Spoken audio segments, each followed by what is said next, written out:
Kjo është më e bukura atyre, u zgjodh edhe mis, i përket racës Simental. Sot në butësinën e Begut në Korenis të Gjakovës u mbajt panajiri i gjedhit. Fillimisht drejtori i bujqësisë Bekim Ermeni ka falendëruar Ministrinë e Bujqësisë, Pyllëtarisë dhe Zhvillimit Rural dhe organizatat e tjera, të cilat kanë mbështetur drejtorin për organizimin e këtij manifestimi. Përmerret me racat më cilësore që i kemi në mënyrë që sot komisioni i përbërë nga profesor Hajer Mehmeti, zoti Mema dhe përfaqësuesi i shoqatës partnerë zoti Dina, të cilët vetëm janë duke punuar që të përzgjedhin nga 7 kategori racat më cilësore. Ndërsa zëvendës ministri i bujqësisë pasi premtoi për kraje të vazhdueshme për fermerët, tha se vetëm në këtë mënyrë përmes përkrajes së bujqësisë dhe blegtorisë mund të kemi zhvillim të ekonomisë të mirëfillt. Bujqësia dhe zhvillimi rural është prioritet i lartë i qeverisë Kosovës. I shprehur me programin qeverisë 2015-2018.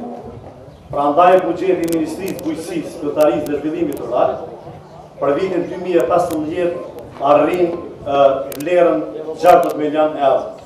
Në vitet në vijim postulojmë që ky buxhet të rritet dhe përkraja për fermer të shtohet edhe më shumë.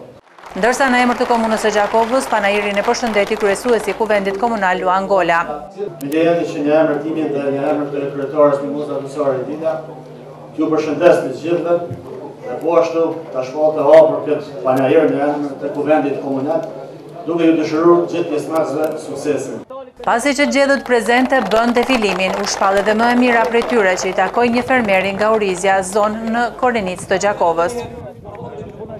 Kjo u dallu për arsye se 99.9% i takon standardit të racës Simental.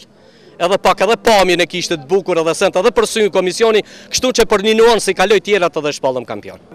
Vetë pronari tha se gjedhët i kamerak dhe ka shumë prej tyre që i mban dhe i shton çdo vit. Kjo lopë është raca Simental, është e prodhimit lartë, është me gjitha standardet që duhet i plotson, domethënë rrin jep qumsht tamam se duhet për me thonë gjithë kohën, domethënë veç kur dojmë vetë për me ndalë, edhe nga ona e peshë nuk bjen shumë, do të thotë i ka do vetit vetat të jashtëzakonshme. Kom provu edhe qera, por kjo është edhe dukshme me po, por edhe e mirë për me shërby për tamër, për qumsh, për qera. Fermeri u shpërblye me 300 euro, ndërsa pati dhe shpërblimet të tjera. Për ndryshe, për të 13 vit me radhë në butësinën e Begut në Korenisë të Gjakovës, u mbajt panajiri i gjedhit. Krejt kjo në kuadër të manifestimit tradicional ditët e agrobiznesit Kosova 2015, që sot përfundoi me këtë aktivitet.